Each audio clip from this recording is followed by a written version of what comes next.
Army chief से मुलाकात की है बैरिस्टर गौहर ने और अली अमीन गंडापुर ने। कुछ सोर्सेज ने मुझे भी कंफर्म किया, कुछ सहाफ़ियों ने ये खबर दी, एजाज़ सैयद साहब ने ये खबर दी, फिर ANP की लीडरशिप है वो भी ये कह रही है। इसके अलावा कुछ फजल रहमान साहब की पार्टी के लोग हैं वो भी कह रहे हैं। गवर्नर खैबर पख्तूनख्वा ने भी कहा कि जो तरदीद कर रहे हैं बैरिस्टर गौहर वो गलत कर रहे हैं। बहरहाल जो अलग अलग मुलाकातें हुई उनके बारे में उन्होंने कहा जी उनके अंदर क्या हुआ मुझे नहीं पता। मैं इस हवाले से जो इन्फॉर्मेशन है आपके साथ शेयर करता हूँ। अभी एक स्टेटमेंट इमरान खान साहब ने दिया है। अमेरिका से एक बड़ा स्ट्रॉन्ग मैसेज आया है पाकिस्तान की एस्टेब्लिशमेंट को और हुकूमत को। वो मैसेज क्या है? पाकिस्तानियों ने डोनाल्ड ट्रंप को एक ख़त लिखा है, लेकिन अब तक की जो सबसे बड़ी डेवलपमेंट है इस वक्त वो ये है कि गज़ा में जंग बंदी हुई है और ये बहुत बड़ी डेवलपमेंट है आज की। गज़ा में आपको पता है कि गुज़िश्ता लगभग 1.25 साल से ज़्यादा हो गया है एक जंग चल रही है। इसराइल ने वहाँ पे हमला किया गज़ा के ऊपर और बहुत सारे मुसलमानों को शहीद किया, जिनमें बच्चों की बहुत बड़ी तादाद है। हज़ारों की तादाद में बच्चे शहीद हुए हैं। ख़वातीन भी, स्कूलों और अस्पतालों को भी निशाना बनाया गया। फिर जवाबी कार्रवाई के अंदर इसराइली भी जो हैं वो भी मारे गए और दोनों तरफ यरगमाली मौजूद हैं, दोनों तरफ कैदी मौजूद हैं। अब इस सूरत हाल के अंदर जो है वो गज़ा में जंगबंदी हुई है। अब जंगबंदी के हवाले से तो गज़ा में खुशियाँ हैं, लोग वहाँ पे जश्न मना रहे हैं, आतिशबाजी भी की गई। लोगों को बड़े लंबे अरसे के बाद ऐसा वक्त नसीब हुआ कि अब वो अमन के साथ रह सकते हैं और इस जंगबंदी को ऐसा सोचा जा रहा है कि शायद ये लंबे अरसे तक चलेगी, क्योंकि डोनाल्ड ट्रंप ने ये कहा था कि वो गज़ा में जंग बंद करवाएगा। मैं आपको ये पहले बता रहा हूँ कि डोनाल्ड ट्रंप ने कहा था और एक मरतबा नहीं कहा था, उसने कई मरतबा ये बात की थी। एक खुबैब नाम का एक बड़ा ज़बरदस्त फाइटर है जो केज के अंदर वाली फ़ाइट करता है, और उस फाइटर ने भी जब डोनाल्ड ट्रंप से मुलाकात की थी तो उसने यही पूछा था कि क्या आप गज़ा में जंग को रोक देंगे। तो उन्होंने कहा जी कि मैं गज़ा में जंग को रोक दूंगा। तो डोनाल्ड ट्रंप ने अपनी कमिटमेंट पूरी की अपने आने से पहले, और इसमें नेतन्याहू किसी सूरत भी इस जंग को रोकना नहीं चाहता था, लेकिन एक तरह से गिच्ची से पकड़ के इस जंग को रोका है डोनाल्ड ट्रंप ने। और जो वार्निंग है, कुछ सोर्सेज के मुताबिक लोग ये क्लेम कर रहे हैं अमेरिका में कि बाकायदा डोनाल्ड ट्रंप की जो नई इंतज़ामिया है उन्होंने कहा कि डोनाल्ड ट्रंप के आने से पहले पहले जंग बंदी का ऐलान किया जाए हर हाल में, और नेतन्याहू को मजबूर किया गया वो काम करने के लिए जिसके लिए पूरी दुनिया ने दबाव डाला, लेकिन वो इस काम के लिए तैयार नहीं हो रहा था। अब इस वक्त जो है गज़ा में लोग खुश हो रहे हैं, बहुत बड़ी तादाद में जो इमदादी काफ़िले हैं वो गज़ा की जानिब रवाना हो रहे हैं ताकि लोगों की बहाली का काम किया जा सके। उम्मीद करते हैं कि ये जंग बंदी जो है वो मुस्तकिल होगी और दोबारा गज़ा के अंदर ऐसी सूरत हाल नहीं होगी, और आलमी ताकतें या पूरी दुनिया मिलकर अक़वाम मुत्तहिदा के प्लेटफॉर्म से फ़लस्तीन का मसला हल करेगी। फ़लस्तीनियों को जो है वो उनका हक़ मिलेगा। तो कतरी वज़ीर आज़म ने इसकी अनाउंसमेंट की है, और जब इसकी अनाउंसमेंट हुई तो इसके अंदर मिस्र, अमेरिका और कतर जो है वो इसके अंदर 3 ज़ामिन हैं इस जंगबंदी के हवाले से, और इसका इतलाक़ 19 जनवरी से होगा।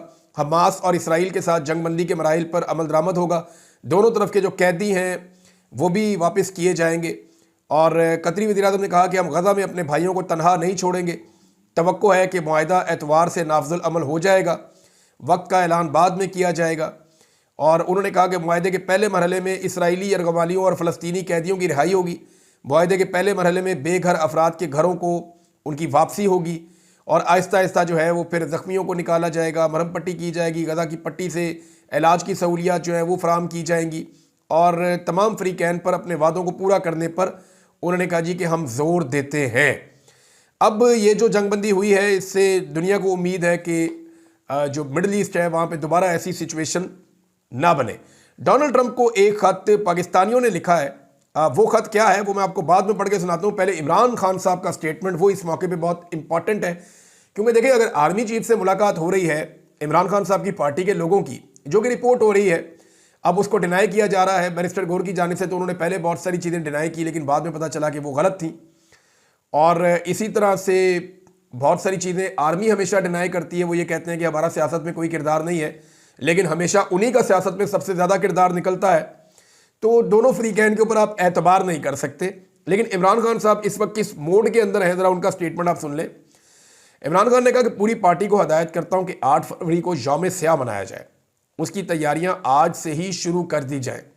जिस शख्स ने तहरीक इंसाफ से बल्ले का निशान और इलेक्शन छीनने की कोशिश की वो तारीख के तारीख कब्रिस्तान में गुम है।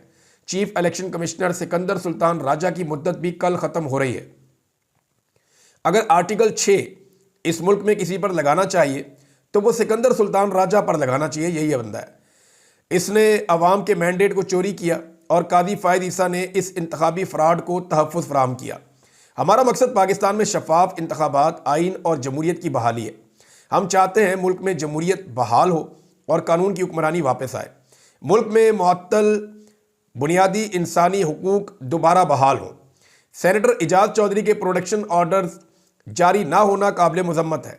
अगर हाउस इस पर कोई कार्रवाई नहीं करता तो मैं ये कहने में मुकम्मल हक बजानिब हूँ कि पाकिस्तान में जमहूरियत, आइन और कानून का मुकम्मल जनाजा निकल चुका है।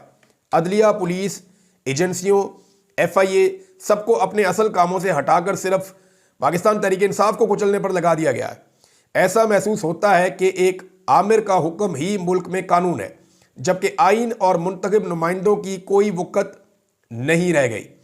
इंसाफ की फराहमी किसी भी मुमलिकत को चलाने के लिए बुनियादी तकादा होता है, मगर यहाँ 26वीं आइनी तरमीम करके अदलिया के हाथ पांव काट दिए गए हैं। पाकिस्तान की आला तरीन अदालत को नगीन कर दिया गया है, यानी उसको डाउन कर दिया गया है, और कोर्ट पैकिंग यानी जजेस की तादाद में इजाफा किया जा रहा है। सिर्फ मुझे सज़ा देने पर जजेस को नवाजा जा रहा है और मेरिट की धज्जियाँ बखेरने पर इस्लामाबाद हाई कोर्ट में इनका तकर्रुर किया गया है। कादी फ़ायद ईसा ने सुप्रीम कोर्ट में इंसाफ का बिल्कुल कत्लेआम करके रख दिया था। इसके बाद अदलिया से इंसाफ की तवक्को ख़त्म हो चुकी है। हमारा मुतालबा है कि सुप्रीम कोर्ट बुनियादी शहरी और इंसानी हुकूकों का दिफा करे।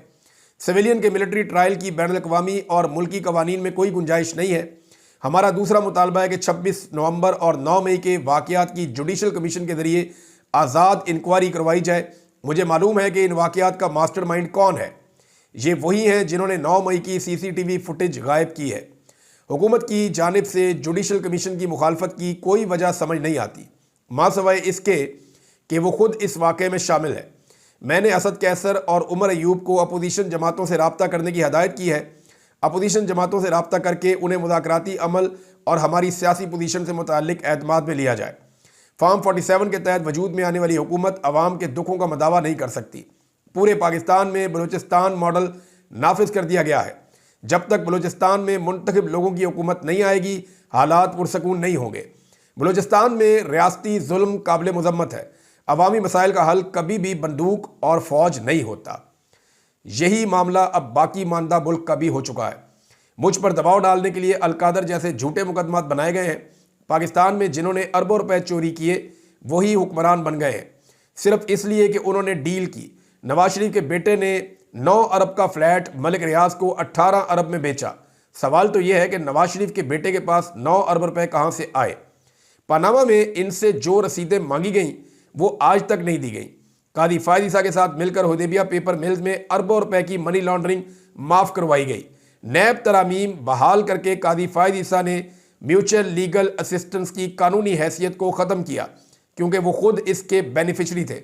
ये होता ही है कि आप MLA लिखते हैं और बाहर से आप दूसरे मुल्कों से आप इंफॉर्मेशन शेयरिंग करते हैं और उनसे मंगवाते हैं रिकॉर्ड, तो ये म्यूचुअल लीगल असिस्टेंस का एक तरीकाकार होता है। वो कादी फ़ायद ईसा साहब ने उसको इमरान खान साहब कह रहे हैं कि जी ख़त्म कर दिया था, क्योंकि वो खुद भी अपना हिसाब नहीं दे पा रहे थे। कादी फ़ायद ईसा की लंदन में मौजूद प्रॉपर्टीज़ हैं, उसका उन्होंने हिसाब नहीं दिया। नवाज शरीफ के पास 9 अरब रुपया कहाँ से आया, इसका हम हिसाब मांगते हैं। ये माफिया एक दूसरे की करप्शन बचाने के लिए हमेशा एक हो जाता है।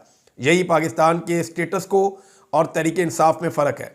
मुझे भी डील ऑफर हुई, मगर जब मैंने कोई चोरी नहीं की तो समझौता क्यों करूं। मैं आखिरी दम तक डील नहीं करूंगा, ये इमरान खान साहब कह रहे हैं।